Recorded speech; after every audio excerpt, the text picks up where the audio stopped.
Hello. How is everyone? Happy Monday, you guys. It's what is it? It's like 6:15 right now, and it feels like it's 10 p.m. That's what it feels like outside here in Los Angeles because the sun is setting early during winter. And nice to be back, you guys. Nice to welcome back to Mona's Rants. This is I'm your host, Mona Sheikh. I'm very excited about today. I've literally stepped out maybe twice today to walk my dog because the winds outside are like biblical winds. I don't know if Christ is going to be coming down right after these winds. It's a little creepy out there. So if you guys are outside, get inside. It's creepy outside.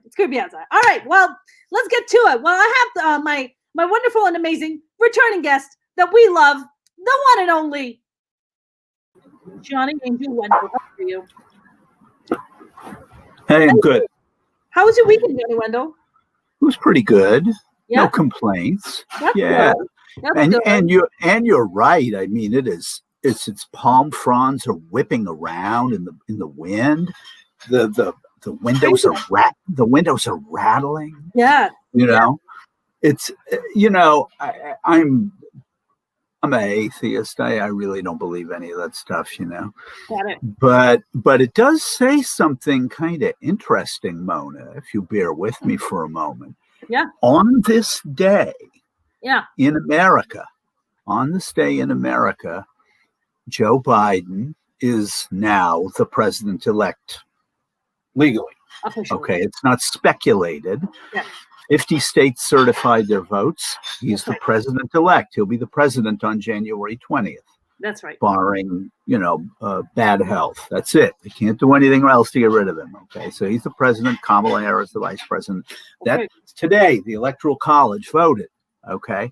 Yeah. Also today, in the United States of America, what began its distribution process, Mona? Good old vaccine for COVID, baby. Pfizer's making it happen. The Pfizer vaccine went into arms in Pittsburgh, Pennsylvania, and Tampa, Florida, this morning. Yeah. The same morning that Joe Biden and Kamala Harris became president and vice president-elect of the United States. And what that tells me, and as I said, I'm an atheist, and I don't believe in coincidence. I don't believe in luck. I don't believe in circumstance. None of that stuff. Oh, okay. However, to the beginning of the end of two serious plagues started today. Yes. So this is a momentous day. We're almost rid of the orange plague, and we're almost rid of the red spiky plague. That's right. And also, Trippy Ford says, and the same day we reached 3,000 deaths to COVID. 300,000. 300,000. That's horrific. I mean, the fact of the matter is if they can't accelerate the distribution of Pfizer, and I guess at the end of this week, Moderna is also going to be asking for emergency authorization for use. And I think Johnson & Johnson is next month.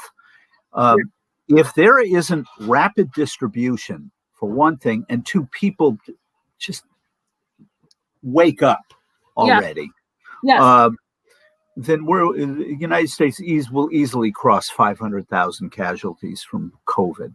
Yeah. Which is lunacy. It never had to happen.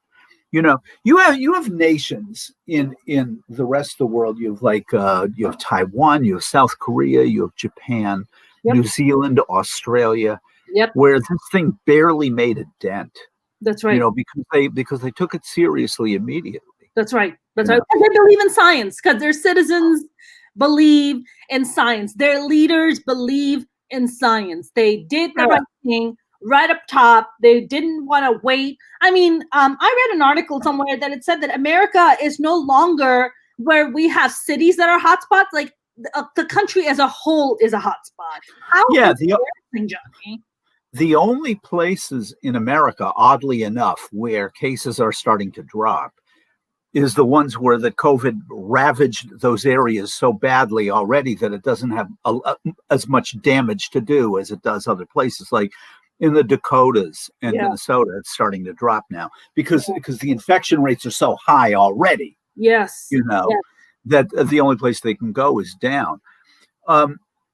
What I think the real problem with COVID in the United States, with people who will not put a mask on, don't believe in social distancing, and are childishly defiant, it's a simple formula, I think, and it goes like this: if COVID is a real problem, if COVID is a disaster, if COVID is wrong, and Donald Trump is president of the United States when this pandemic landed, it means that Donald Trump screwed up, and that means he's not divine. That means he's not the deity. He's not the Messiah. Therefore, you're talking about people who cannot accept that. Yeah. Okay. I have seen all over social media, we just love our president. He's wonderful. He's done so many great things. He's incredible. These are theoretically conservative Republicans, but being old enough to remember Ronald Reagan, even he didn't get this kind of adulation. Yeah, that's right. They liked him. That's right. They cut their taxes a couple of times, and he appointed Antonin Scalia and Sandra Day O'Connor, and and brought the Soviet Union to its knees, which he didn't. But that's what they like to think that he did. Yeah. The thing is, and Ronald Reagan looked like the ultimate big tough white man on a horse, right? Sure. So you'd figure they'd really be horny for Ronald Reagan, but nothing like for Trump. And I think what it is, truthfully, is that because all he is a creature of, he embodies the distillation of the idea that a white man doesn't really have to be that good at anything to be powerful, and to be respected and loved. It's like, what have you got? You have like Obama had to be the editor of the Harvard Law Review, and he had to be Barack Obama. It wasn't going to be no other black man elected president. Funny, you and I know that the standards are always different when you're a woman, when you're a minority. That's the bar is very, very different, right? I mean, and also, not just a woman and a minority, but it's gotten to the point in America now where the bar is set so much higher for anybody who is center heading left. Yeah. It's almost as if center heading left in America we're unheard. We're silent. It's like we don't exist. Mm-hmm. You wouldn't think that the center left presidential candidate got 81 million and change votes in the last election, which is a record number by over 10 million votes. That's right. No presidential candidate in American history had ever broken 70 million. That's let right. alone 80 million. Okay, so both of them did this time. That's right. The thing is, though, is 81,270,000, something like that, voted for Biden and Kamala Harris. Okay. Yeah. At some point, you scratch your head and you go, why is this not seen as a more prodigious achievement? Mm-hmm. Because it really is. I mean, they got 81 million people to vote for somebody. Yeah. In America, Barack Obama didn't even get 70 million votes. He could have. I mean, this is 2008, but that's only 12 years ago. It's not like the country's population exploded through the roof in the last 12 years. Right. It's just that Donald Trump infuriated and terrified 81 million people. That's right. I mean, so ultimately, I find that Biden and his appointments so far have been okay. Yeah. He hasn't. Pretty reasonable. It would be nice if they were further to the left. But yeah, the thing is they don't have the U.S. Senate. And if you don't have the Senate, they're going to destroy any nominee that even has a hint of Ilhan Omar on them. You know, to me, I would like to see Ilhan Omar in the cabinet, frankly. Sure. She could be Secretary of State. It would be, people would be like, what are you, crazy? Her? And I'd be like, yes, because it's a way of saying things are different. We recognize the world has changed. The Secretary of State they've got is an intelligent man. He's all right. Yeah. I guess Buttigieg is going to be Transportation Secretary now, right? I think so. Yeah. Yeah. That's not a bad choice. You know. Who do you think is going to be Secretary of State, Johnny?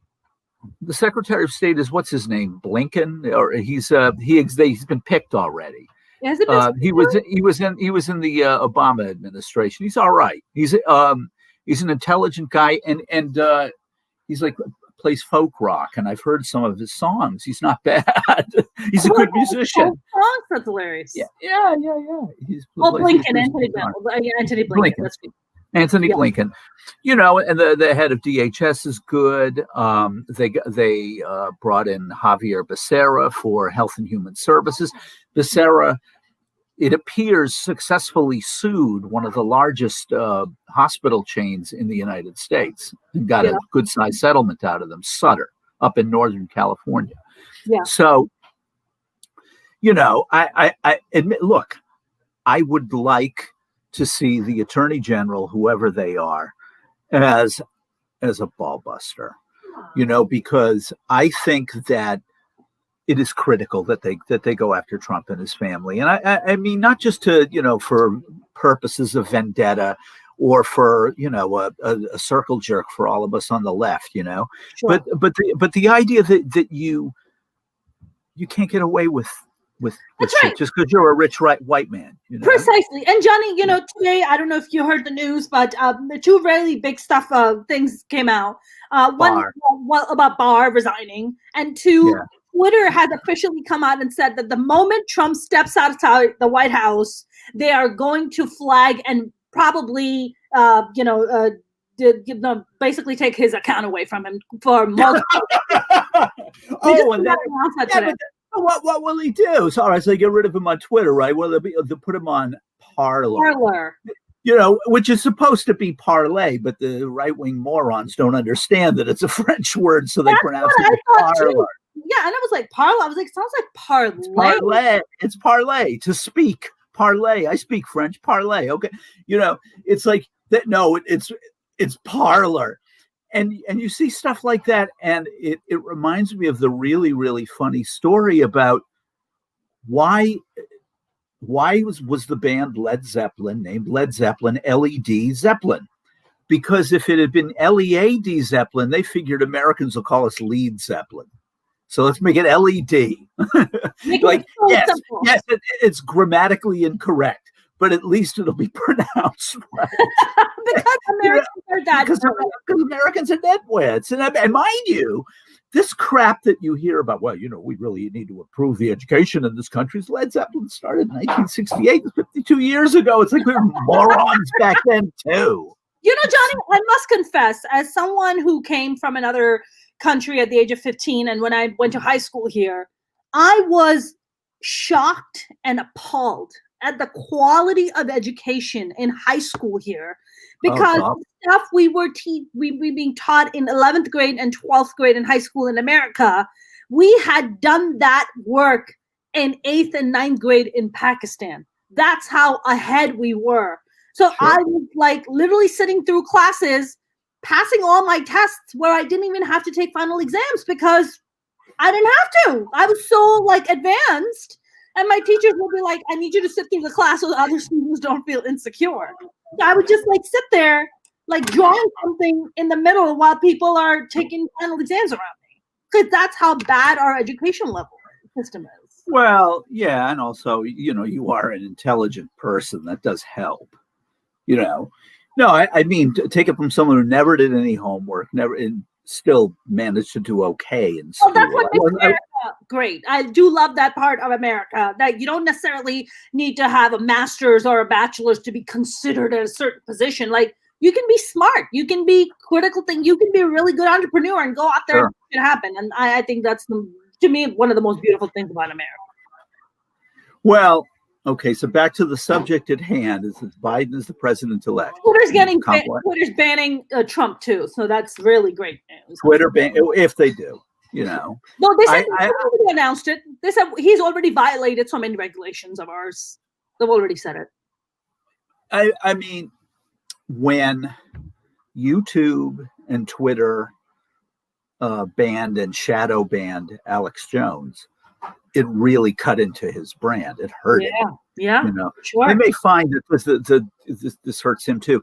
I think this idea that he wants to be the CEO of Newsmax Television or the other one, OANN, is I just don't, that would mean showing up for work every day, which he doesn't want to do. See, one thing that a characteristic of Trump's that most people overlook, or they really aren't aware of it anyway, he's lazy. Yes. You know, he doesn't like to work. I mean, I don't like to work either, you know, but I do. When it's there, it's like, yeah, to me, it's like sinking my teeth into a filet mignon. Like I'm psyched, you know. Yeah. It's like, no, I am king. I don't, you know. He's like little Lord Fauntleroy, you know. Yeah. So it's just, I like that one. Little Lord, I'm gonna have to write that one down. The fact that his attorney general couldn't even make it 5 more weeks. I mean, he's angry. He's angry because Barr refused to make a big deal out of the Hunter Biden thing. There's no there. There's nothing. You know, for one, they're not supposed to do that within 9-10 weeks of the election. Justice Department put out a memo saying don't do this in an election year. James Comey doing it in 2016 was a major no-no. Should have never done that, you know, but he did. Barr was like, no. For one thing, there's nothing here. Secondly, Barr told Trump, you know, look, I've investigated this idea of voter fraud in Pennsylvania, Michigan, Wisconsin, Arizona, Georgia. You know, there isn't any. It doesn't exist. You know, today, the Wisconsin Supreme Court shut down Trump's contentions about the 2 big liberal counties in Wisconsin, the ones that Milwaukee and Madison are in, right?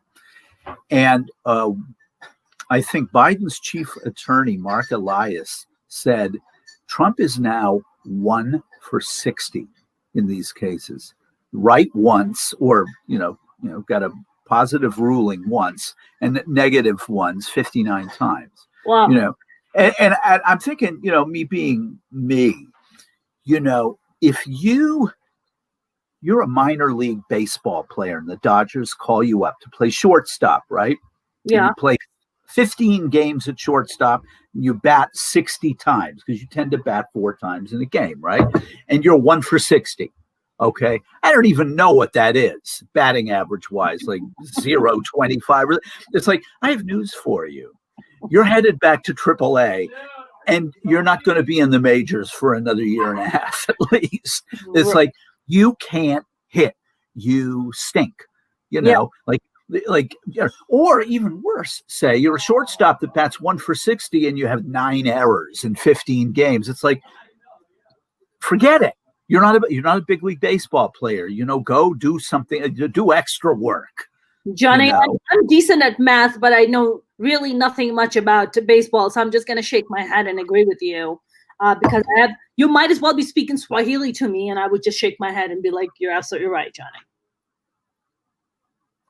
Some of us regard Swahili as a very regal language. Yes, and absolutely. The point is that you're a Southern Africanist. You're a Southern African bigot. That's why you brought up Swahili. That's not politically correct. It's just a matter of language. I don't. You might as well be speaking French. I wouldn't know what the hell you're talking about. I'm like, sure, yeah, Swahili, French, bring it. Any of the language than the ones I speak. What I'm trying to say is I don't. But no, 1 out of 15. 1 out of 60. I mean, 1 out of 60. But you know what? But Johnny, you know, I've been thinking about this. All this hoopla, all this bullshit. Oh, voter fraud. Look it up. So all his followers always have this thing. Whenever you talk to them, they always have to look it up, research it, Google it, read it in the manual. And it's like, shut the fuck up. Like, there is nothing to look up. There is nowhere to look this information up that you're referring to, because there is no information about this, because it doesn't fucking exist. But, he's raised, based on this propaganda, he's raised over $207 million, Johnny. He knows exactly what the fuck he's doing. He's not stupid. My younger brother's an attorney, right? And he says what he believes that Trump is doing with the $500 million that they've raised or so. He says he's going to buy. I read 207. Oh no! It's like well over double that at this point. Really? Yeah. The attorneys have cost him $10-15 million. So he socked away all this dough. My brother thinks, what's he going to do? He's going to settle with everybody. With the women that he assaulted, he'll settle with all of them, so that it doesn't go to a criminal trial. Mm-hmm. He'll settle with, what's her name? Linda McDougal. He'll settle with Stormy. He'll settle with whomever, he'll buy his way to freedom, they think. But as I was telling my wife, I think that what Trump really has to worry about is not the federal government. He has to worry about the state of New York, because that's where his problems really emanate from. Yeah. You in the last 4 years, theoretically, you could go after him for using the power of the presidency to enrich himself. That's right. But and Mulman's clause is a tough one to prove because it's poorly written. I think that the big giveaway of this entire post-election season, and the saddest of all, to me, this is the worst thing of all of them. I mean, luckily, sanity prevailed at the U.S. Supreme Court twice in the last few weeks. Okay, with the Pennsylvania case and now with this Texas thing. Okay. 126 U.S. representatives signed on to the Texas lawsuit trying to overturn the results of a legitimate election. That's, it's what 2/3 almost of the Republican caucus said, overturn the results of the election because we don't like it. Yeah. Okay. Yeah. They are owned by their base, mm-hmm. and they are owned by their media. Mm-hmm. If you take a stance that is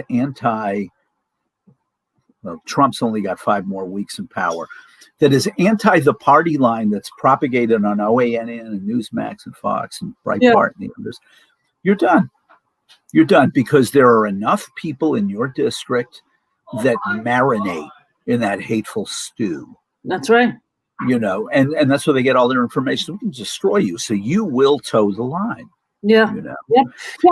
However, one interesting thing, something that maybe, because you're a comedian and you do other stuff, I don't know how cognizant you are of how radio and television ad ratings work. If you're in a major market, especially Los Angeles, the second biggest market in America for media, right? Yeah. You want to have on the radio a top 3 radio show. KFI, where Mo and Tuwala are, they're in the top 3, I think. Mm-hmm. KISS, I think, is up there, and the one Tammy's on, The Wave. I think those are the top 3. Yeah. K-Rock used to be, and they're a dead issue. Okay. What you do is this. Okay, if you own a chain of radio stations and you're looking at someone who's number 2, number 3, whatever, is you start a format identical to theirs, even though it's never going to be in the top 10. But what does it do? It dilutes the audience. So a top 2 station goes to number 5, and advertisers go, well, we only want to, we got a $2 million budget. We want it on the top 3 stations. Okay. It's why in Los Angeles, I know this is a little long-winded, but I'll get to the point. We have the alternative rock station that my son likes, 98.7 Star. Yeah. They took a third, maybe even more, of K-Rock's audience, knocked K-Rock out of the top 10, because K-Rock is an alternative station, right? So what you have now in television, which is fascinating, is this OANN, this One America News Network, and Newsmax television, these psychotic right-wing. That's right. Donald Trump is the Redeemer Messiah. Not right wing, extreme right wings, right? Yeah, like insane. Like nobody would watch this stuff and believe any of it. But the reason that they're actually not all that bad from our point of view is, who will they eventually knock out of the number one spot in cable news, Mona? Whose audience will they dilute considerably? Fox News, we know that. Fox News. Okay. Yeah. So, in fact, this last week for 1 hour, all right, it's only one lousy hour out of 168 in the week, but it's 1 hour. Yeah. Newsmax had more viewers than Fox. Wow. Okay. Now, and Newsmax is hard to find. OANN is hard to find. They're not in a lot of cable providers don't have them. You have to get a lot of them. It's easier to just get them off your phone, and a lot of older people don't like to watch TV on their phone. It's too small, So for them to do this is amazing. But you got to figure Rupert Murdoch and his children are, they're pooping squares in Manhattan. For one, they're starting to get driven out of other countries where they thought they had toeholds. If Fox News ends up losing a third of its audience to these nuts, okay, and CNN and MSNBC surpass them, it means you aren't going to see colloidal silver and boner pills and whatever they advertise on cable television on Fox, because those advertisers will screw it. A lot of legs from their female news anchors being told to wear short dresses and tight skirts so they can get a shot. And that lunatic, the My Pillow guy. The My Pillow, of course. The My Pillow, yeah. And who's going to pay for Sean Hannity's, legal fees? His divorce. His divorce and his legal fees. Who's going to pay for that? He's got it. Well, the divorces are legal, and they do cost money. So yeah, no, he's divorcing or is divorced. Things are getting really interesting, but I'm always brought back to this idea that there was this. Before you came to America, Mona, there was a guy who wrote a lot of books named Eric Hoffa. He was a longshoreman. He worked on the docks, right? And he was a philosopher, and he wrote books, and he was a genius. Okay. And like you were saying earlier, in America, you can be a really intelligent person, and you don't need degrees. Eric Hoffa is one of them.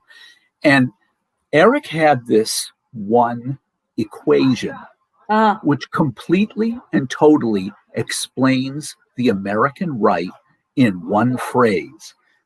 Is everybody with me on this? Can I hear you say yeah then? All right. Yes. Eric Hoffa said, every great movement begins as a crusade and an ideal, then becomes a vendetta, then a business, and then a racket. In other words, eventually when people figure out that this is a way to make money off of credulous, gullible reactionaries, that's what you do. That's what Eric did. That's what Eric said. He said, everything. It doesn't matter what it is. It can be like New Deal liberalism. It can be Breitbart right-wing insanity.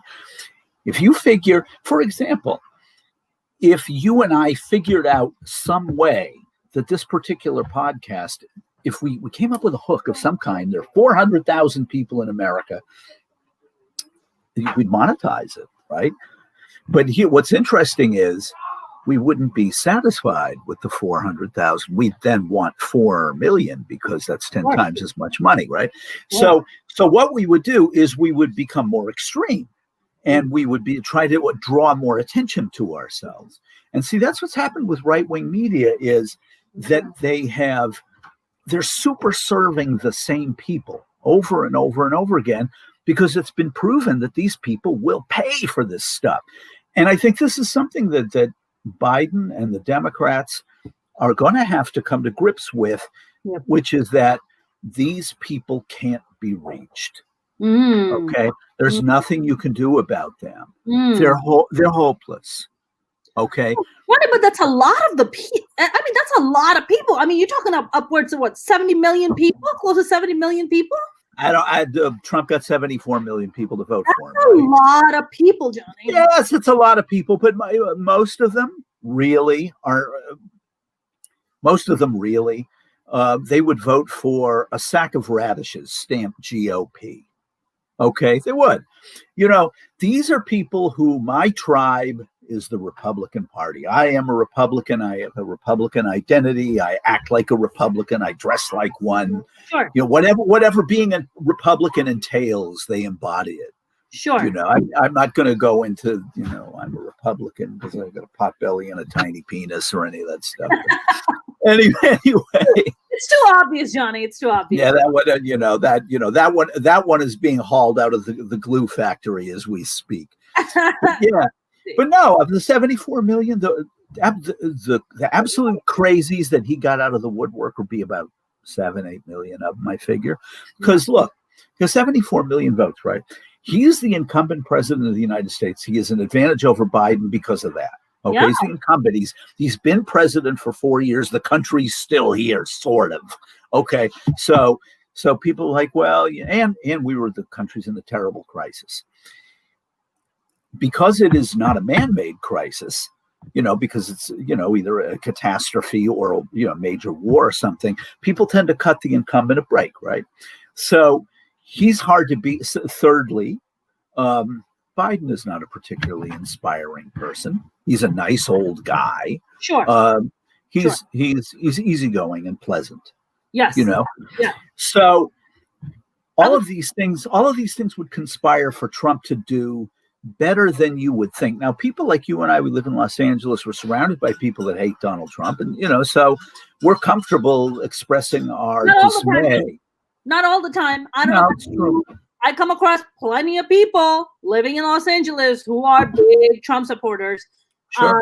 I mean, I come across them. I'm even friends with a couple of them, and you know, they are Trump supporters, and we just don't talk about politics because they are good people on the side, but you just certain things you just don't talk to them about. Okay, but their motivation for voting for him, is sometimes it's not as pernicious as you think. It's not as carcinomic, you know, cancerous as you think it is. Sometimes it's just like my family's Republican, I'm Republican. I was in the military's Republican, therefore I will be.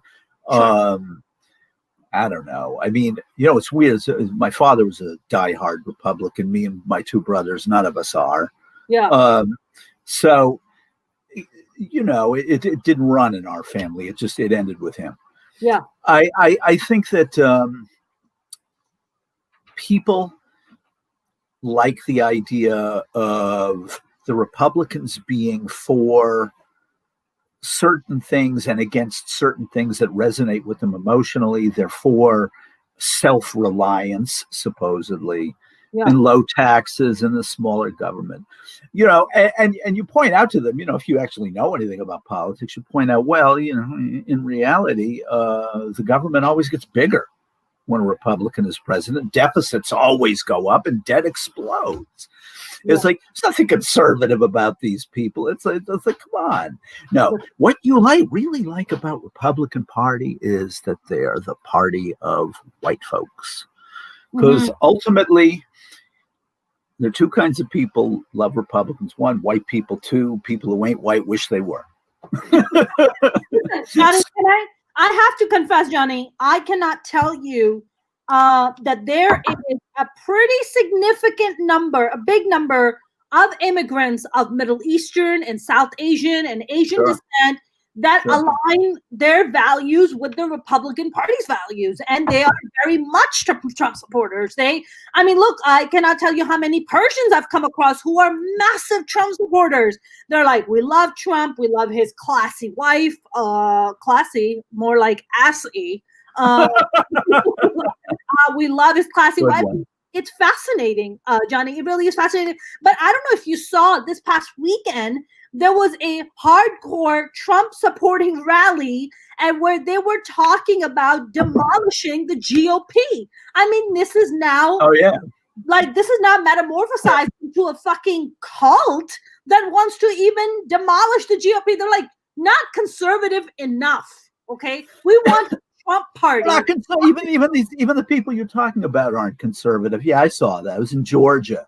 That's That insane, nutty attorney Lynn Wood came out. He's like, let's destroy the GOP, and I'm like, well, what? at least we finally agree on something. Something. For one. But you know what it is like, if you talk to people in America who are on the very, very far left, and they do exist in this country, but I mean, I'm on KPFK, I deal with them all the time, right? Yeah. It's like, yeah, they don't like Republicans at all, but boy, do they hate Democrats. They hate, oh boy, did they hate Hillary Clinton. Biden, they don't hate as much as Hillary Clinton, because they see him as being a little more, he's overt about what you see is what you get with him. Okay, so they don't mind him that much. Threatening, like he doesn't have that kind of diabolical thing to him. Is that what that is? Neither did she. Yeah. Diabolical. Why? Because she was like an intelligent woman, therefore she's a witch. What would you Listen, do? I heard from send her to Salem and dunk her a bunch of times in the water. Listen, I heard a lot of people say, I don't trust Hillary. There's something cunning about her. Remember when Clinton got indicted, and why did she? So I mean, I think with women, every time there's always this complex issue that somehow we are just kind of attached and just kind of are just kind of bestowed with this fucking cross we have to bear, which is this angle of how our men has treated us and how the man we're with we've treated him, and if we've stuck through the thick or thin with him, if he was a cheater, and somehow that's a cross that we have to bear too, right? And that's just not fair. Like, nobody came to Trump and was just like, hey, you cheated on all your fucking wives. Like, nobody came and like bore him with that cross. Nobody did. No. See, it's his privilege. See, because he's a rich man. It's different for a rich man. Right. It's like rich man, supposedly rich. Well, yeah, we'll see how rich he is fairly soon. Yeah, actually, he's gonna be able he isn't going to be able to hide this anymore. Eventually, the IRS or Biden's Department of Justice is going to turn over the records that New York State has requested, and then they will be a matter of public record. Which will be rather embarrassing for Donald Trump. You will find out that he doesn't have any money. Yeah, but Johnny, do you think that Biden administration is gonna really go after Trump and really expose him for all the crimes? No, not much. Yeah. No, but what you will see is investigations proceed, and Biden stay out of the way. I think what Biden most interested in two things. Okay. One is vaccinating everybody. That's right. And secondly, how are you going to get around that chinless, disgusting disaster from Kentucky? I don't think the Democrats are going to win both races in Georgia. They likely are not going to win either of them. Georgia is still a red state. Biden won by 12,000 votes. Yeah. But Stacey Abrams is going to have to get everybody that voted to come out again. Right. Supposedly, though, in Georgia, we are hearing that there's a lot of apathy about the two Republicans. Interesting. That the attitude is like, they are. What to do? They're insider traders, and look, Republicans are a lot easier on financial crimes than people on the left are. They think, well, if you can get away with it, good. I would if I could. Whereas people on the left are like, what kind of crap is that? The law is the law. Right. Yeah. So we also know that they don't have a problem. Johnny, to be fair, I must confess that, even when Barack Obama inherited the crappy, economy from Bush Jr., yeah, he did. That crappy economy, and, the fact that we bailed out the banks and stuff, the Democrats have not been very hard on white-collar crime either. No, but remember that most of the bailouts did occur before he went into power. Okay, so who went into power? Before Obama went into power. I mean, George W. Bush was the first ones to bail out the automobile industry before Obama even got there. Right, but the fact is they said Obama screwed up, and this is something that Biden should have to answer for in a way, because he must have known, is going for that stimulus of $787 billion in 2009. Screw that. Go for $3 trillion. Go for three. The Democrats had the Senate 59-41. Okay, Mitch McConnell had no power. Take away the filibuster. Okay, then rebuild the entire power grid, rebuild every hospital and school in America. Boom, by 2010, by the midterms, unemployment is gone. People have more money. They're happy. Okay, but they get cowed. I don't know if that's going to happen again. I think that what's most critically important is that if you reduce COVID to a memory, or if by say Memorial Day, half of the country's vaccinated, that would be an incredibly hard. That's 170 million people. That's a lot. 160 million people. Yeah. If half the country is vaccinated by Memorial Day, it means by the end of the summer there is herd immunity in America, and life returns to relative normalcy. That would make life easier. Okay, but it doesn't end the economic devastation that's been done to this country. I mean, in every other civilized country in the world, the government was paying its workers, 80-90% of their paycheck. Mm-hmm. It didn't happen here. Americans got, $600 a week for a while, and they got a $1,200 check. This is the kind of thing. It's embarrassing. This is the kind of thing, and James Carville said it better than I ever could about why Democrats, people on the left, they're so concerned about what righty says about them. Mm-hmm. that they get cowed and they get intimidated. You have to have somebody. I don't know who so Janet Yellen's going to be the Secretary of the Treasury, and she's good on employment. Someone's got to go. All right, so we print up $3 trillion. We inject it into the economy, mm-hmm. and it will take off like a damn rocket. And guess what? If you can get taxes back to where they were 5 or 6 years ago, the deficit will now start dropping on its own, and we can pay debt off. And pay off the debt? Who cares about paying off the debt? What are interest rates? Like a nickel? It's like they don't even exist. So who cares? Right. That it's like. But Johnny, here's a question I have. Okay, so I'm gonna take it back to 2008, and when the economic correction, to the point about how Republicans or Democrats being tough on white collar crime. And I know that none of the executives that fired a bunch of people got the bailout, got the bailout money from the government, gave each other a bunch of high fives, and then gave each other raises, and then told everybody to go fuck themselves. Mm-hmm. None of those people ever went to jail. Nobody ever. We gave them. We bailed out the banks at 0.00001% interest. Oh, it was insane. Money, while the banks take our very fucking money, turn around and lend it to us for a much higher interest. Okay, and not that much. Well, yes, it is much higher than 0.1%. No, but I mean, when you talk about the financial situation in America right now, where these loans to small businesses, is the more you look into them, it's like it was all done as friends of the administration. Got money they shouldn't get. Tom Brady, you know who Tom Brady is, correct? Of course. He got money too. It's like. He's been a professional football player for 20 years, making over $1 million. Tom's got dough. He doesn't need any money. Well, he got one of those loans. Johnny, okay. Can I tell you something? It's just like. Yeah, I have friends in California who are small business owners. Right. It kills me. It kills me to see them struggling where they put in all their life savings in their businesses, finally started making money, finally paid off the loans, finally were making money. The pandemic hit, lost all their business, right? Their entire businesses are shut down. You know how much PPP loan was given to them? 1 month rent.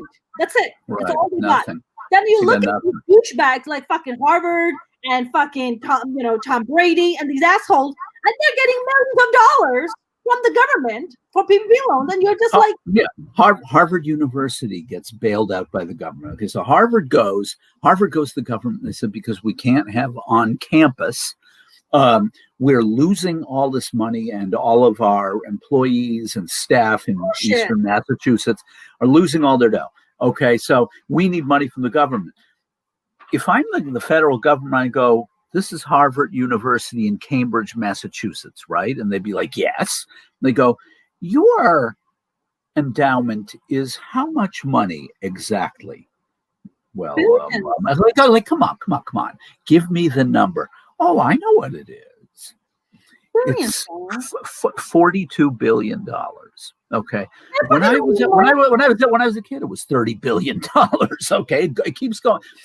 What happens when somebody graduates from Harvard and makes a buttload of money, right? Then they, in their wills, they inevitably leave money to Harvard because they're so grateful to that wonderful institution, right? Well, Harvard has existed since 1620.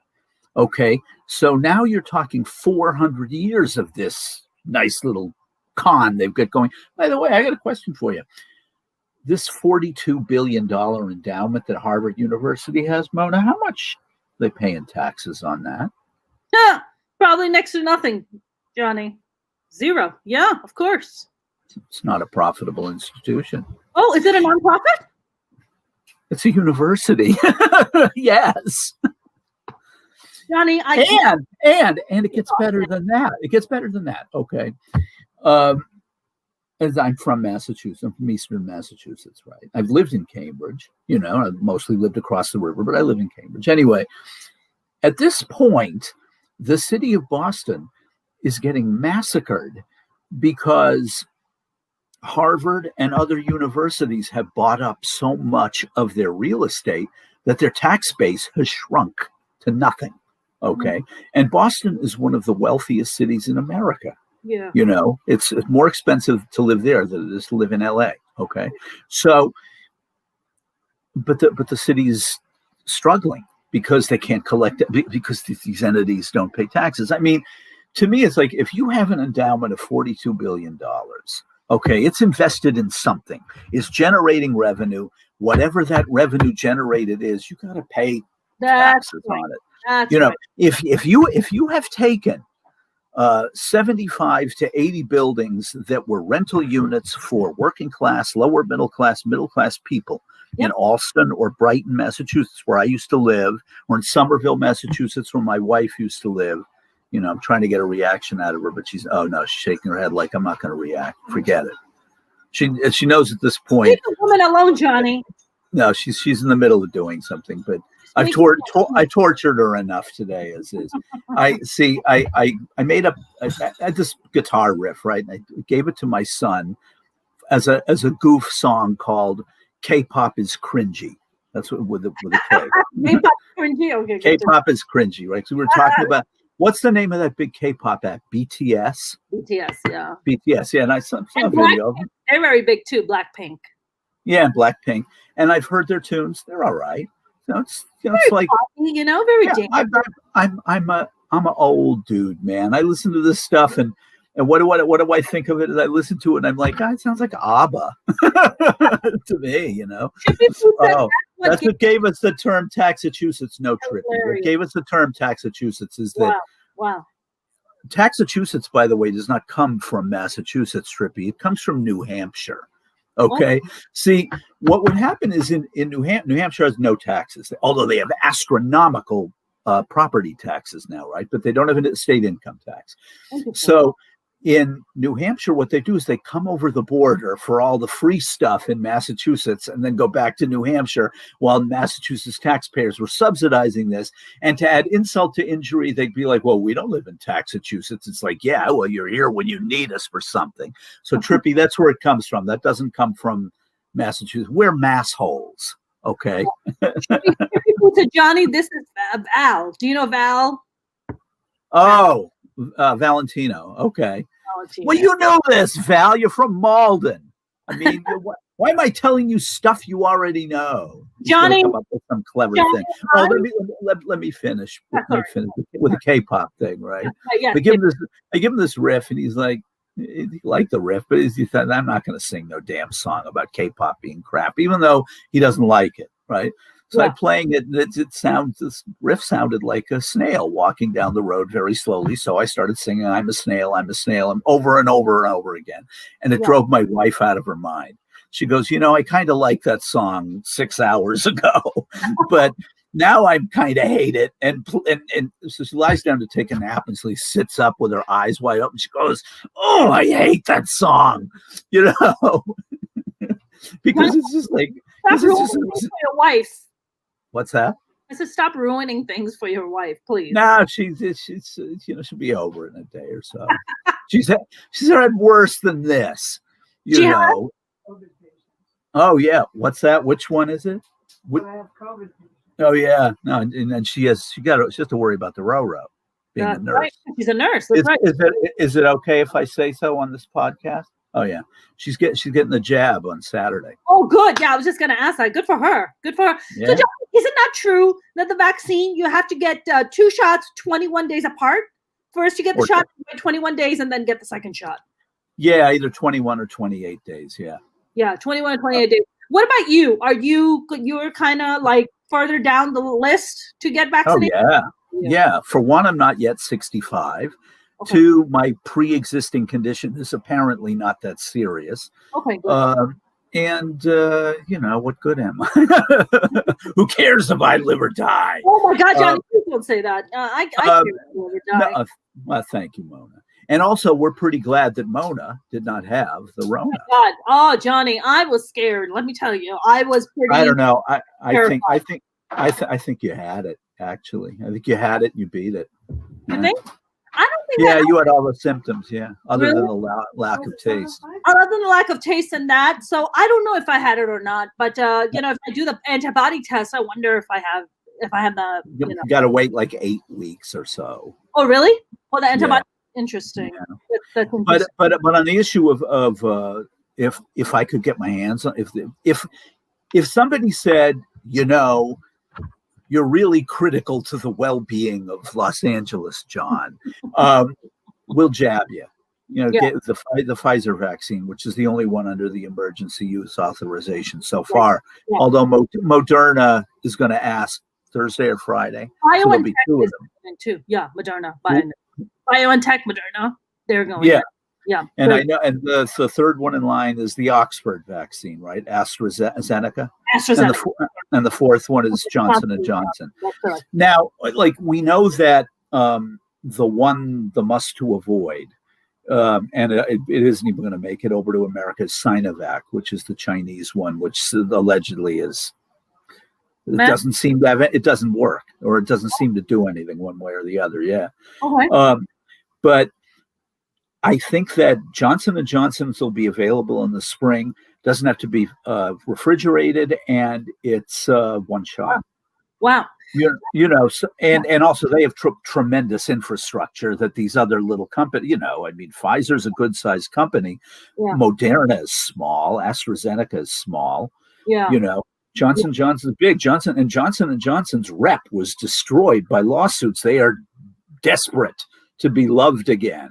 That's right. They want Wall Street to love them again. That's right. So yeah. What about the anti-vaxxers, Johnny? They are driving me fucking nuts. I think the problem is that people forget that the reason we don't have polio right now is because we had a fucking vaccine for it. So okay, but their counter argument to that is that the first vaccine for polio didn't work very well, and you ended up with 250 dead people.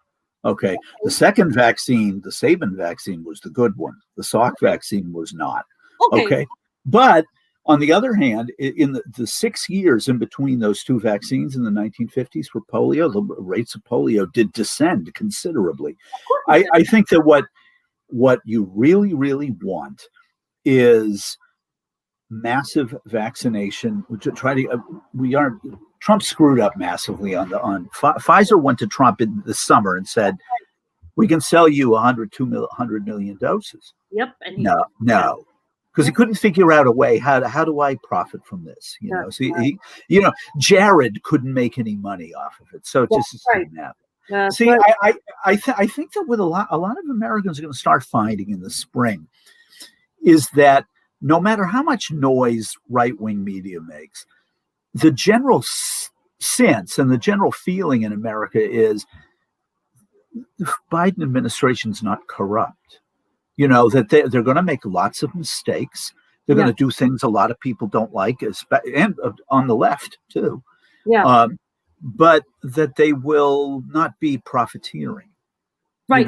I think that once that sense leaves, that one is going to be tough for the Republicans. I think we were talking the other day about the midterms in 2022, and people are like, well, the Democrats are going to lose the House, and Republicans are going to big margin, and the Democrats will be out in 2024. And I said, look, in 1998, which was a midterm, Republicans got stomped. And Clinton was the president, right? 2002, Bush was president of the United States. The Republicans gained seats. It doesn't. Yes, generally it's true. It's a referendum on who's in charge, and angry people come out to vote. But the fact is that we have a really unique political situation in that you have an absolutely dedicated obstructionist running the U.S. Senate. Mitch McConnell has an 18% approval rating in the United States. Most people who know who he is don't like him at all. Okay. And he is going to be the main figurehead standing in the way of people who want COVID relief.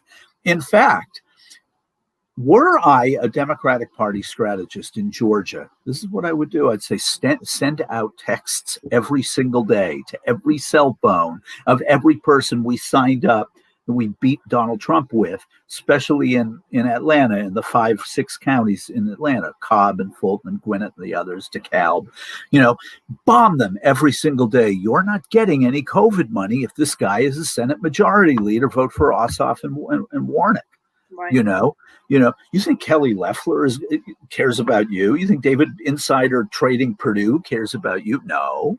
Don't put the stuff on the radio. Don't put the stuff on television. Don't put it up on YouTube. It's like directly slam people's goddamned iPhones with it. Go pretend you're YouTube putting your damn music on an iPhone that nobody wants, right? Just do it. Boom, boom, boom, boom. You're not getting COVID relief unless Kamala Harris is the deciding vote in the Senate. The fact of the matter is even with relatively conservative Democrats in the Senate, like Manchin in West Virginia and Sinema and Kelly in Arizona, they will all vote for corona relief. Okay. But Kelly Loeffler will not. Until the Democrats fold on this issue of corporate liability, which Schumer and Pelosi have both said, there's no chance. There's certain lines you don't cross, and this is one of them. Right. The fact of the matter is that corporate liability is a nothing issue. How many lawsuits have been filed at Jeff Bezos when Amazon workers are dropping like flies in warehouses? Not many. There'll be a class action suit eventually. So what does Bezos want? He wants to be indemnified against them. Okay. That's bullshit. This cannot happen. Nancy Pelosi can go to people who are, about to be evicted and go, I understand how you are. Okay. But if we fold on this, we're screwed. We are absolutely screwed. This is our last line of defense against these people. Nancy Pelosi is generally not a great friend of working people. Okay. She's not I'm not a fan of Nancy Pelosi. Let me just. But she's on the other hand. Yeah. AOC will be the first one to tell you she gets things done, and secondly, she's deceptively lefty. Okay, like you'll find that when the Republicans try to sneak in stuff like corporate indemnification, Pelosi, like, there's no chance of that. No, or to reduce penalties on entities that cheat and steal. She's like, no, I'm not going to reduce any penalties. It's like, you did it. You're you're a criminal. So she's not as terrible as she's made out to be. Mm-hmm. Okay. And once again, this goes back to what we were talking about earlier with Hillary Clinton. Is Nancy Pelosi's a woman, so naturally she's held to a different standard. That's right.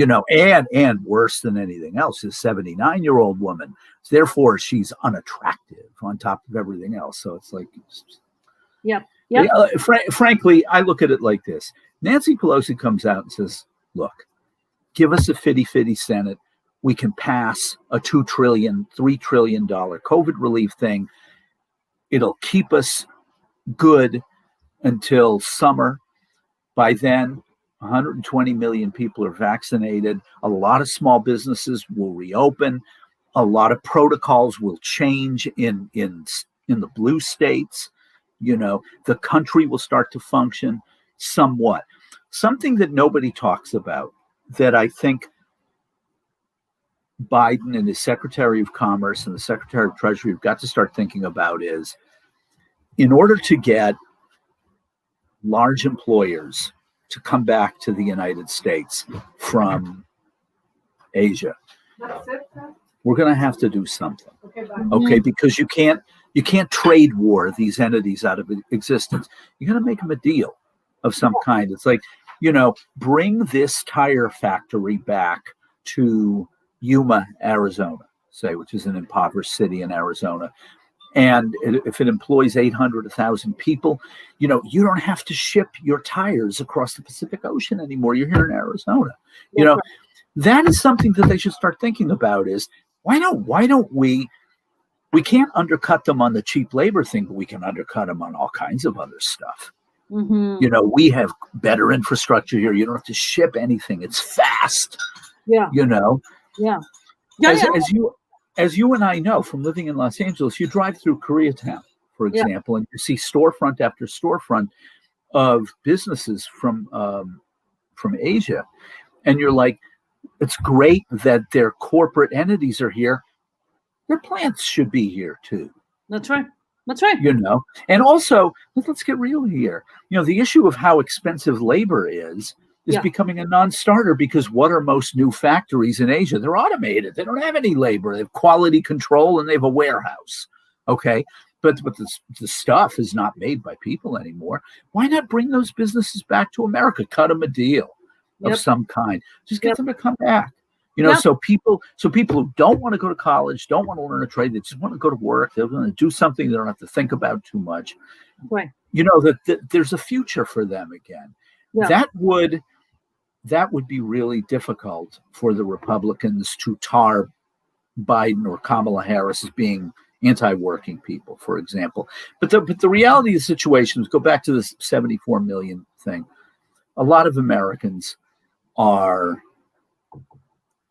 they're bigots, and Trump is so overtly an unvarnished racist that these people see him and they go, he speaks his mind, his honest. It's like, no, he doesn't speak his mind, man. He speaks your mind. That's right. Okay.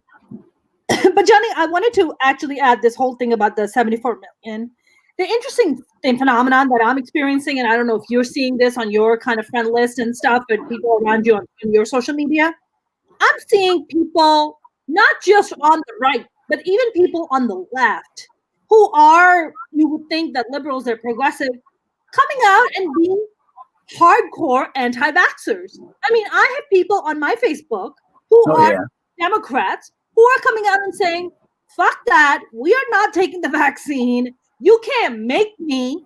I'm not taking it. I don't know what's in it. And I'm like, you don't know what's in it. You eat Pink's hot dog. You don't know what's in dog. You're worried about what's in the vaccine? You're reporting cocaine. What the hell are you talking about? You don't know what's in the vaccine. I know.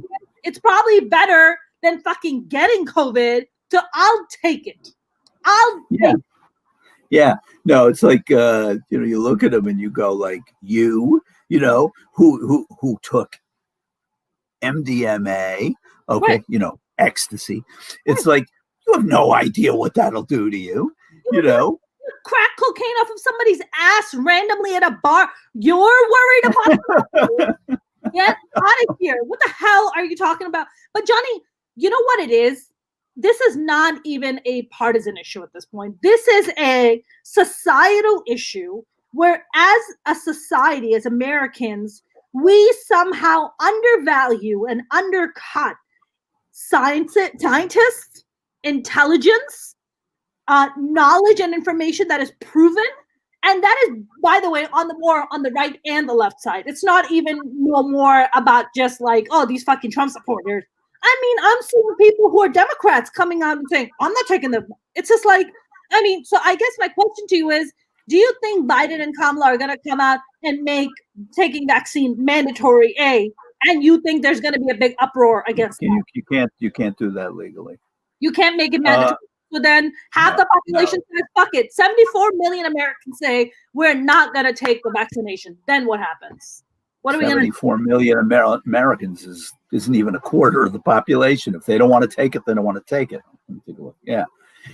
It's like they're going to travel. They're going to pass that shit around. Let them. I'm going to be vaccinated. My wife and children are going to be vaccinated. We'll get both shots. We'll keep wearing masks up into the summer, and it's like when I see them, they have their silly super spreader events and stuff like that. Because I know what's in the hot dogs and I don't know what's in the vaccine, but I'm still eating hot dogs and taking the vaccine. Good idea, Val. Good idea. Yeah, I know. Val's pretty funny. It's like eating pink hot dog. Oh, I'm not going to take it back. I'm thinking about that. It's blowing my mind. Look, if you follow the research and if you follow what has been going on with these vaccines, yes, it is true. The average vaccine is 4 to 8 years in development. That is true. Yeah. On the other hand, what we have now in the world is the internet has made the world really small, which means that research is super fast. Right. Okay. Also, in the issue of COVID vaccine, is that a SARS vaccine was almost completed when it was dropped, and the COVID is SARS too.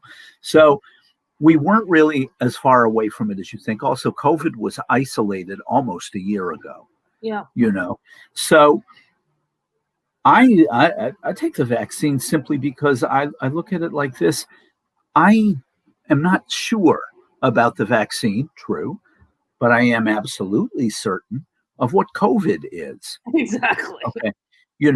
But as I said to you earlier, it's like they can't accept that COVID is dangerous, and they can't accept that COVID is lethal, and they can't accept that that you have to take it seriously and you can't sneer at it, because the U.S. federal government in 2020 had no policy for COVID at all, which means that their deity, their Messiah, their Redeemer, their Christ, didn't know his ass from his elbow when it comes to governing, which means that the guy that they worship, the ground that he walks on, isn't good at his job, which means that they're stupid.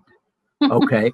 And I think that that's the one thing that people, you underestimate the seriousness of that is you listen to the Trump people go on and on and on. And after a while, you start to realize, I thought that you were kind of crazy.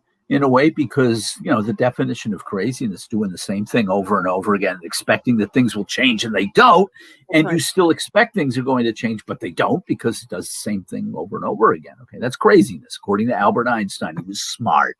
All right, but now I don't know. Jewish, Johnny, also Jewish. I want to point that out. That's right. Also a member of the tribe. But I think it's more than craziness. I think it's really this weird combination of rank stupidity and being stubborn about it. I know that there's a syndrome about being too dumb to know how dumb you are. Okay.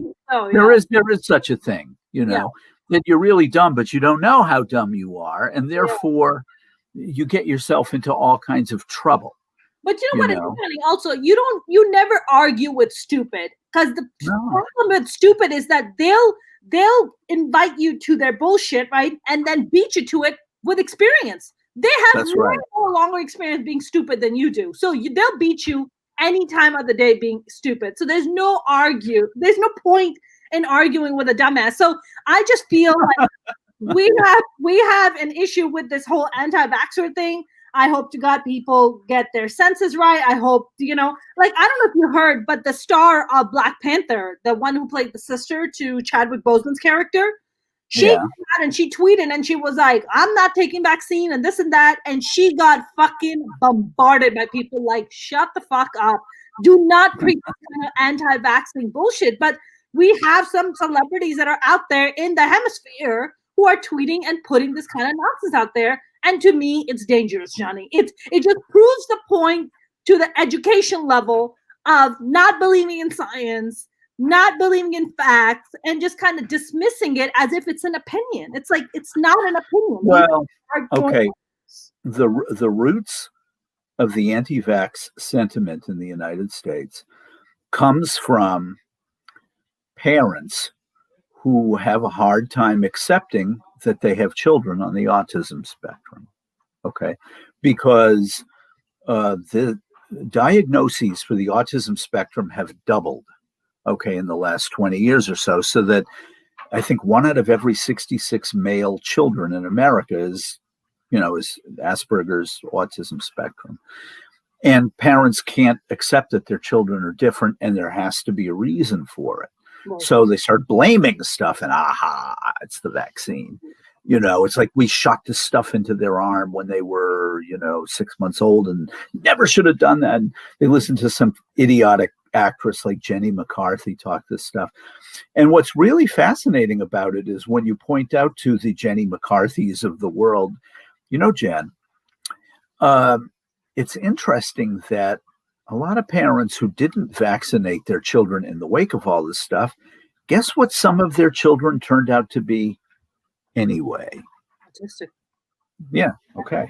Wow. No, I mean, I wouldn't be surprised if the level of autism had to do with additives in food, or the fact that it is overdiagnosed, or that there are people who are different somewhat, but you adjust to them. We're all a little different. Or their parents were eating Pink's hot dogs, or their parents were eating Pink's hot dogs and snorting cocaine out of someone's ass. Yeah. We don't know. Trippy Food said the Dunning-Kruger effect is a cognitive bias in which people with low ability at a task overestimate their ability. Yeah, that's what it is. It's the Dunning-Kruger syndrome. Yeah, I know it was something. I mean, Val Trippy Foods is a regular visitor to our social media, so he's immersed in this nonsense too. But yeah, it's true.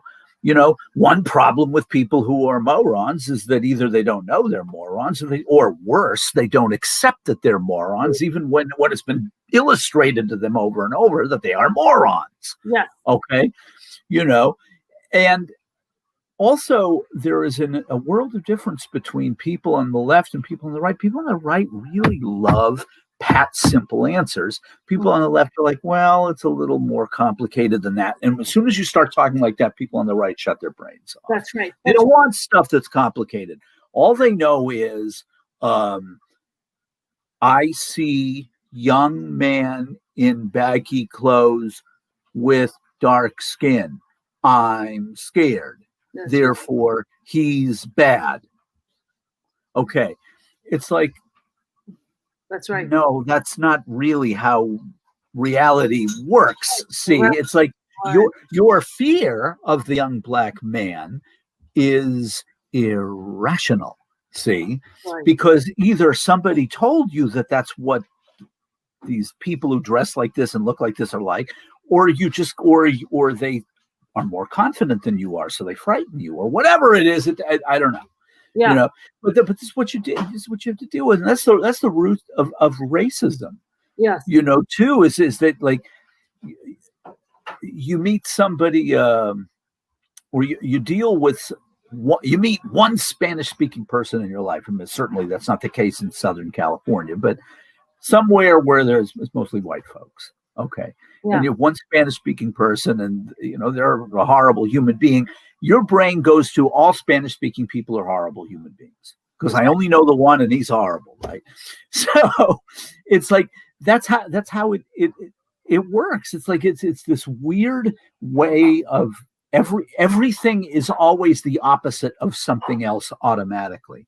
It's a weird way of looking at the world. I can't look at it that way. It's like it's too exhausting. By the way, that did get my wife got a big laugh out of that one. My acting skills are improving. I mean, Johnny, I had an Oscar for you but I didn't mean an Oscar Mayer hot dog for you. But you sold it to Pink's, and then they snorted coke. No. Pink has their own garbage, so okay. They don't have time for that. Johnny, do you only own one shirt? Malted in Montreal wants to know. No, that's true. Johnny has 2.5 shirts. Leave him alone. Leave Johnny alone. If I only gave 2.5 shits. 2.5. Johnny. No, I've got black ones. I've got gray ones. I've got white ones. I just I got a lot of T-shirts that say stuff on them, so I don't wear them on podcasts. You have guns, and you like to show them off. There's no shame in that. Yeah. Although I'm not showing them today. No. I up top, but it looks good. Johnny, you know what I just realized talking to you about how the conservative side, or specifically the Trump supporters, how they like to simplify things versus if you go to a more liberal.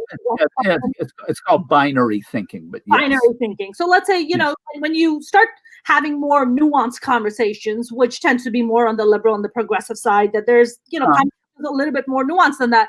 It's interesting. I've observed that whenever it comes to, in America, when it comes to minorities, whether it be women of color, people with disabilities, whatever, your LGBTQ, whenever if you're a like a white dude or a straight white person, and if you've had a bad experience with that one minority person, right, now you're going to label everybody, that entire community, or that entire people, or that gender, or that race, or whatever, with that one white stroke. But if you are also a straight white person and another straight white person fucked you over, you won't do it to them. No. Yeah, because they're in your tribe, they're in your crew. They look like you. They have your background. But the interesting thing is, Johnny, that in let's say with Pakistanis, right? Because I'm Pakistani, so I'll speak for my people. We have this tendency that there's 60 million of you. You're going to talk for all 60 million. Well, I'm going to speak for the Pakistanis who reside in the U.S. and the ones that I've encountered. There is this mentality that I've come across where if one fellow Pakistani fucks you over, you're like, fuck that. I'm never doing business with fellow Pakistanis. I'm done. But if one guy you do business with and he fucks you over, he gets more of a pass than your own fellow Pakistani person does. And that goes back to this conditioning of like colonialism. It goes back to the mentality of person of a white fair skin is more trustworthy than person of your own skin tone. I am not joking, Johnny. This is a real thing. Yeah, I know. I mean, it's like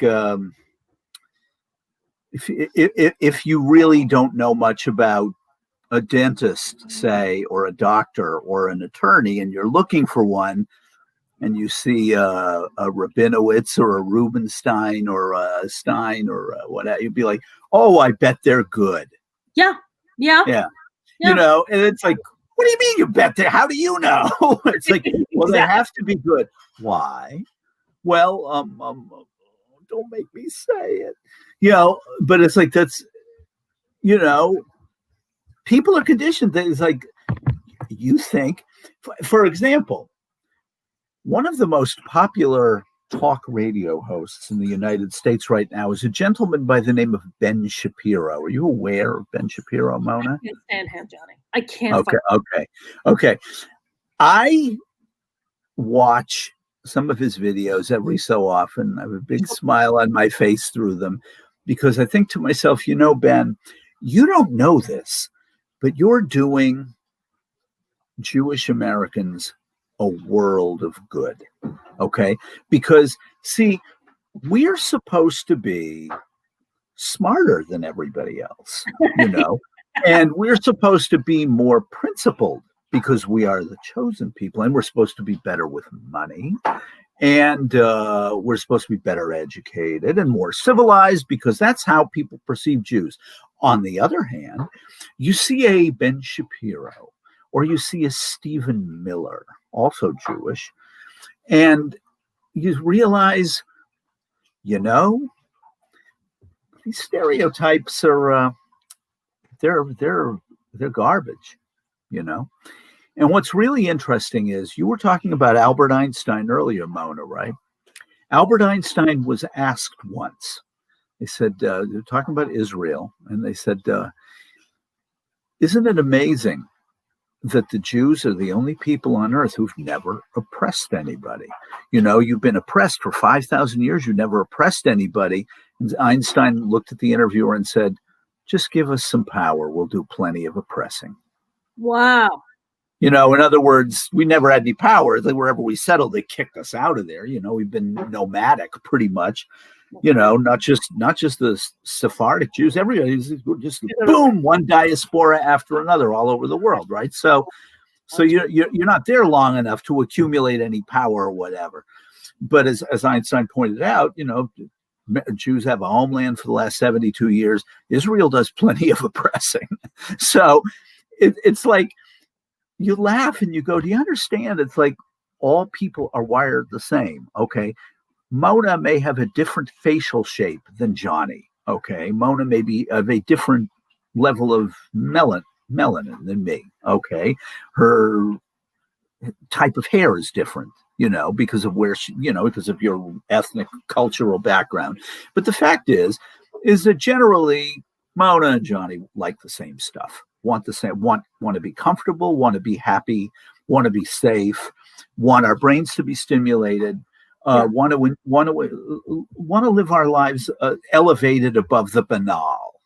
Okay, that's a Mona and Johnny. But Mona's Pakistani, you know, Johnny's a masshole. Okay, so theoretically we'd have nothing in common, but the fact is that, you know, masshole male and Pakistani female like most of the same stuff. That's right. You know, or and want most of the same stuff because you and I are very similar in the kind of people that we are and the choices that we've made. In our core values, we're very, very similar to each other. Yeah. So, but the thing is that I was born in the United States. I'm a white man. I'm a generation older than you are. Yeah. And, you know, you are a legit immigrant. I'm only a second generation American, but you're an immigrant. You have an accent, you know, you can actually speak Arabic and stuff, you know. Yeah. But it's like, well, you know, what do I respect Mona's opinion? It's like, of course, you know, she's not an idiot. It's like, you know, but her background isn't the same as yours. Good. Okay. See, now, there's a major difference between reactionaries and people that are progressive. Is you say to somebody, you know, they're really different than you are, you know. It's like Mona, I mean, she's, you know, I can imagine her walking down the street in Islamabad with the hijab on and all that stuff. And, you know, how can you listen to someone like that? And I'd laugh at him and I'd go, what's wrong with you? It's like, Mona? What? Like it's like saying, "Have you spoken to me?" Right? Yeah, it's like, are we talking about the same person? Yeah, it's like, oh, I get it. So she's a woman, she's Muslim, speaks Arabic, so therefore she's like all wrapped up in gauze with her face hidden, right? It's like it's not how it works. It's like she likes the same shit I like. Yeah, she likes the same thing. And by the way, you go to Islamabad, you get those people away from the repression of the imams and stuff, and you start talking to them for a while, they'll start changing. A friend of mine, Islamabad is actually, Johnny, on a side note, a really cool city. Just a side note. I've never been there. I'll take your word for it. It's a cool city. It's a cool, very chilled out. Okay. Karachi is not. Karachi is the opposite of chill. Yeah. Karachi is dangerous. Karachi's dangerous. Karachi's batshit crazy. So Karachi is this weird balance between batshit crazy to like 100 people dying a day, and then you go to the other end of the city and people are partying it up and like hanging out and like drinking and smoking and doing and you're just like, is this the same fucking city? What the hell is going on here? Yeah, I mean, a friend of mine and I were talking about the whole issue of how reactionary indoctrination works and stuff. And she said, you get these people away from Fox, and you get them away from AM radio, and you get them away from Breitbart and Newsmax and the Instapundit and the rest of these assholes, right? You get them away from them for 30 days, right? You could do an experiment like this. You get them away from right-wing media for 30 days, and you sit down with them and go, these are the news events of the day. They're probably going to lean to the right, but they're not going to be so sure. And also they're going to start to maybe think, nah, I used to think this, but now I don't really think this way anymore. Mm-hmm, mm-hmm. Right, absolutely. Right. Then we're gonna start wrapping up. I wanted to ask you as one of the parting questions here.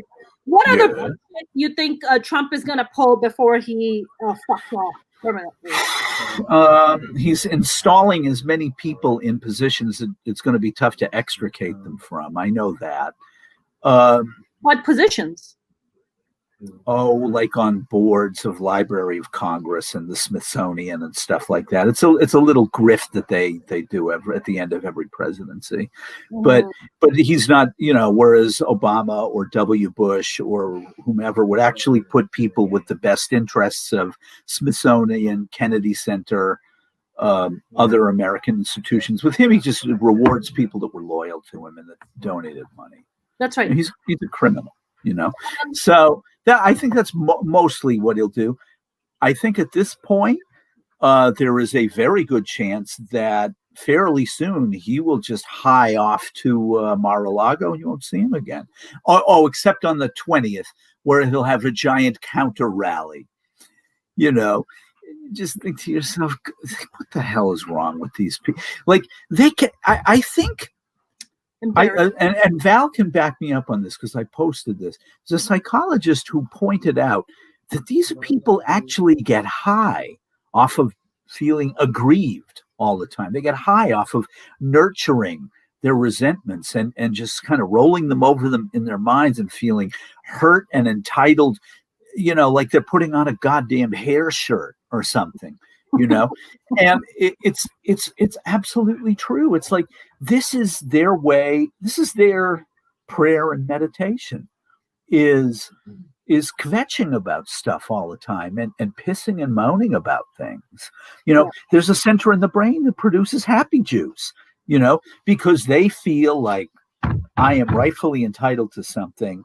Yep. And, James makes an interesting point. Yeah, I think they are going to try to destroy some records. I know that some of the former employees have snuck a lot of stuff out. So they want it to be preserved. So former employees have taken it where? To Mar-a-Lago? Where's it going? No.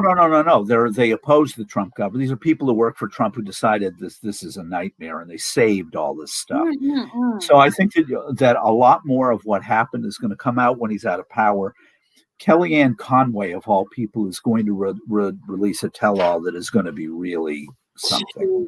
I think for a few reasons. One, she wants it to sell. Two, she wants her daughter to love her again. You know, her daughter is hilarious. Yeah, I love Claudia. Claudia is cool. But you know, you'll notice ever since Claudia got the row, she's almost never on media anymore. You know, here's an interesting question for you. Maybe somebody knows the answer to this. My wife asked me this not too long ago. She goes, first one in that administration, high profile coronavirus case, Hope Hicks, right? You know, the I don't know what she does, White House aide. You know, she was his assistant, Hope Hicks. It's about 33, 34-year-old woman. Yeah. Well, she got COVID, right? Nobody's seen her since. You know, I mean, I assume she's alive. You know, but you imagine Hope Hicks is this beautiful young woman who's really sharp. You know, she's had COVID for 3 months, 4 months, however long, comes out and she's got the COVID foggy head, you know, and she's lost 50 pounds. And people look at her and go, wow, this thing is serious. I guess he was lying. No, the thing is that once Trump leaves, and they don't have to prop this guy up anymore. A lot of these people that you thought were diehard clown cultists, I think a lot of them are going to be like, you know, move on. You know, there are people who lose their whole family. There are people who lose their families and all their possessions in fires. Okay, a month later, they're back at work doing something. Okay, so you can't tell me, however devoted they are to this bloated asshole, that they aren't going to go like, well, life goes on, man. I mean, I don't like Biden. I hate Democrats, but I don't care. You know, oh, really? Takes brought her out to show her off. Trump rally after she recovered a few weeks ago. He brought her out to show her off. Hope Hicks has been out in public since. Trump's, okay. Sucks, but I not really much read. You know, Johnny, I was watching Snowden, which is about Edward Snowden. Yes. About his life, and to me, I don't know how you feel about Edward Snowden, but to me, Edward Snowden is a hero. To me, he's an American hero. He really is. Yeah.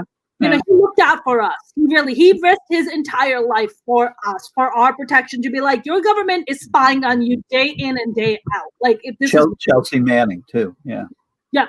And I really, really respect him. And when it comes to pardoning, I mean, I know that Trump actually, one of the quotes that Trump came out and said of when the, Edward Snowden's story was out, that he said, isn't hanging still legal? Like, hang him for that, right? Trump came out and said that.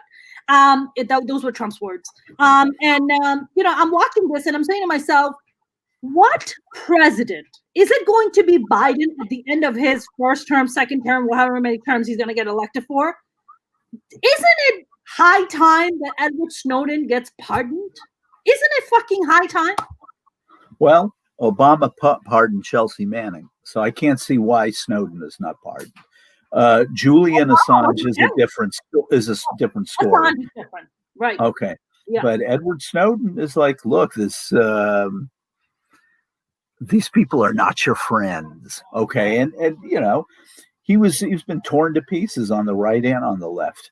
As far as I'm concerned, pardon him.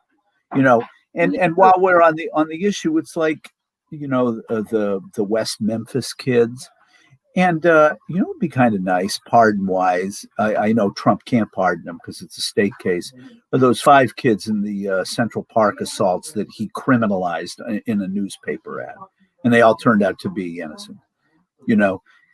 It's like, that says more about who he is, what he is, and what his fans are like, that they are grievance addicts, they're sadism addicts, they love to aim down when they shoot at people, Yeah.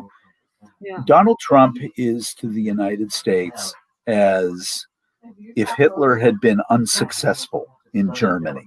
That's right. That's right. And also, Val points out, he can't put journalists to death, but he's accelerating death row. There's been more federal death row executions in the last year than there were in the last 10 or something. Wow. It's just like, they were all dark skinned. Yeah. Sure. And there was an execution that they pled the other day. That's right. Where it was clear that you don't have ironclad proof this guy did anything. That's right. Okay. They executed him anyway because he's a black man. That's right. That's right. You know, but what is Biden? What is it with Trump going to do in the last 5 weeks? Make Biden's life as miserable as possible. Yeah. All he operates on is resentment and childishness and vendettas. He is a human being without any redeeming qualities at all. And when I see one Republican after another saying, well, you know, we don't support all this, you know, obfuscation on the election, he should just concede and move on, you know, because he's done so many great things for us. It's like what?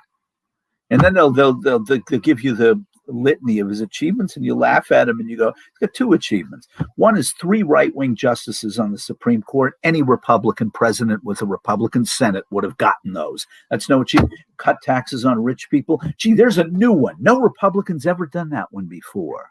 Yeah. It's like, you know, Reagan cut taxes in 81, 1983, unemployment's almost 12% in the United States. Okay. 8 quarters later, he cuts taxes again in 1986, 1987, worst stock market, one-day stock market crash in history. Okay.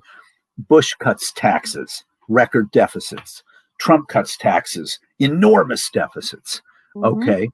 You know, because they cut taxes, they don't cut government spending. They cut government spending. You drive people out of their jobs. They don't vote for you. So, no, what do? Just simply cut taxes, print more money, more debt. Who cares? Yep. You know, so I making Biden's life miserable is probably. I wouldn't be surprised if he got in the way of the distribution of the vaccine, although you're on really dangerous ground if you do that. So, because we're really, yes, there's a lot of anti-vaccine sentiment in America, but something like 76% of Americans say they will take a COVID vaccine.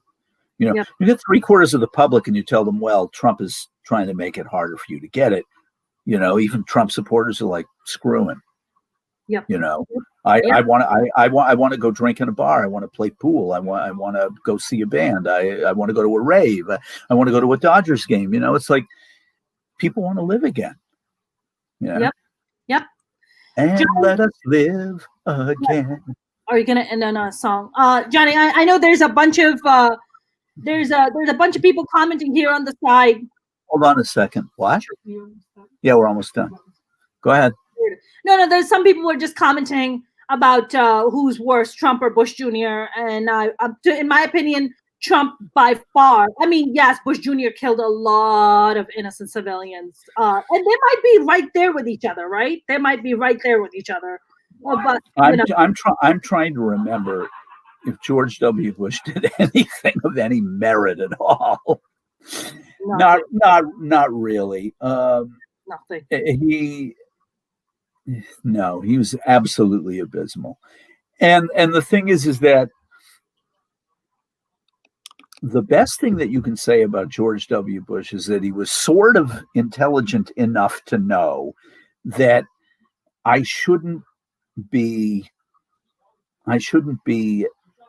really the boss. I mean, I'm just sort of I know I'm a figurehead. The thing is, as soon as he saw what Cheney and Rumsfeld had done to him, George W. Bush was like, let's get out of Iraq fast. So it's like, this was a horrible mistake.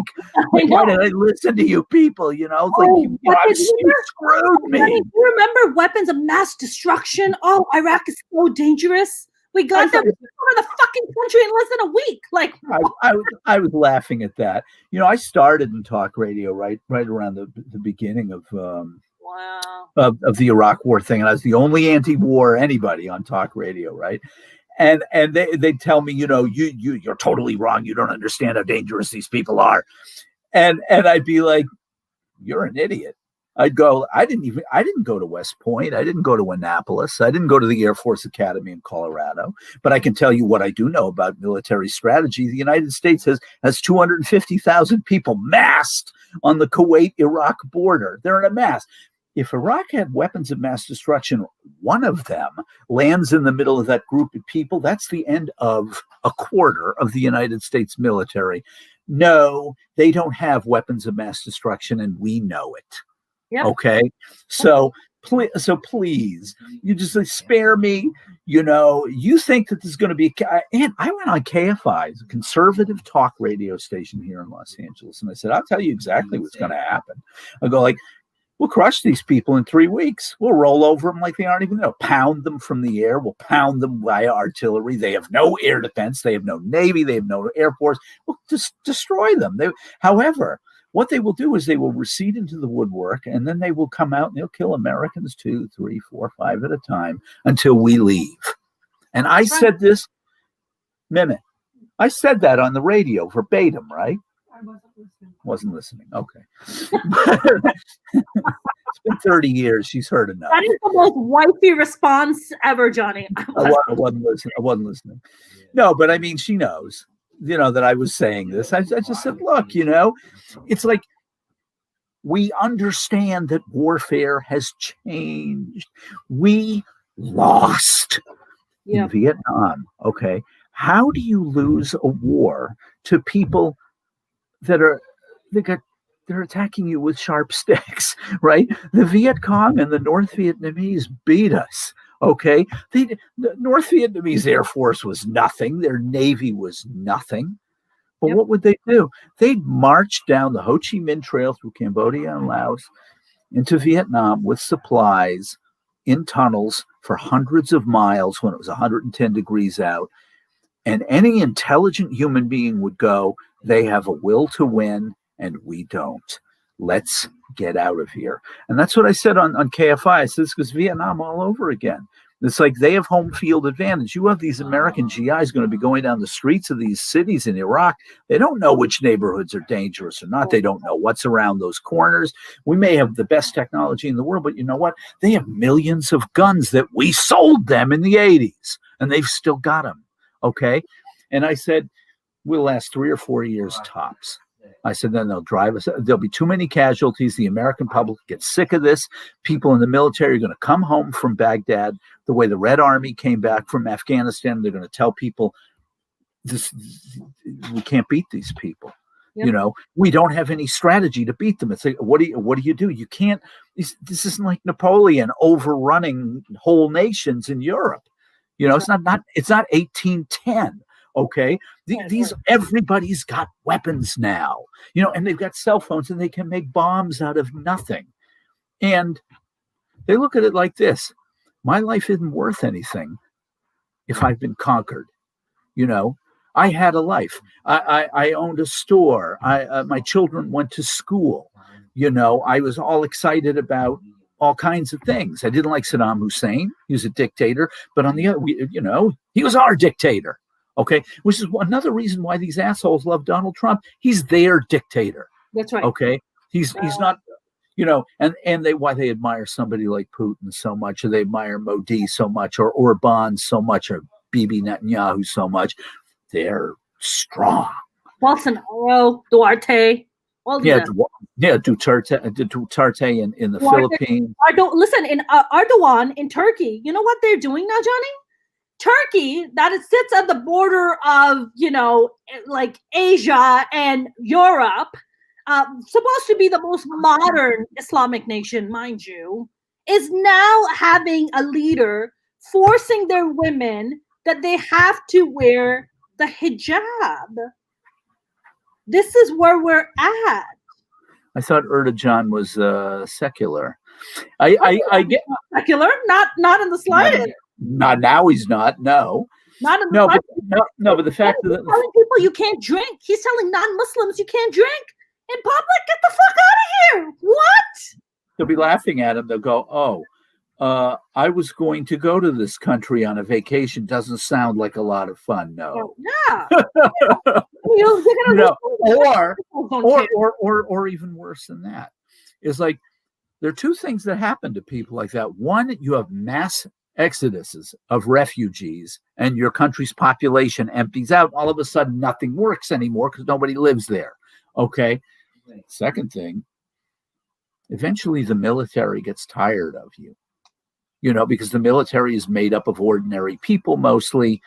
And they're like, this guy, I don't know about that. You know what? No, eventually the military turns on No, autocrats. Johnny, it doesn't. And I'll tell you why. Because I come from a country that fluctuates and has fluctuated historically between dictators, elected president or prime minister gets shot, military coup, bloodless military coup, and then the military comes and swipes in. And it's a vicious cycle that just keeps going back and forth and back and forth and back and forth. And the reason being is because unlike America, countries that consistently fluctuate in such and have such a tumultuous political system is because they don't have checks and balances in place. Right. So when you don't have checks and balances in place, and I'm not just talking about one body, I'm talking about at least three to four bodies of checks and balances to keep the country going and preventing any dictators and assholes from coming in absolute power and saying everybody else can go fuck themselves while they're saying, well, I'm the fucking boss man over here. And it's like, no, we need checks and balances. And that's why you see what's happening in Turkey, what's consistently happened in Pakistan. And these are, I'm going to say it, predominantly Muslim nations, predominantly Muslim majority countries have this problem. Well, there's one Jewish state and they have an autocrat too. Okay, so, it's not necessarily a religious thing, You have these people that like Orban in Hungary and Putin in Russia who ally themselves with the churches, and the churches are ecstatic because at last now they're back in the catbird seat. It's why the Christian right in America, when a Republican's president, they're in heaven because the Republican president owes them and listens to them.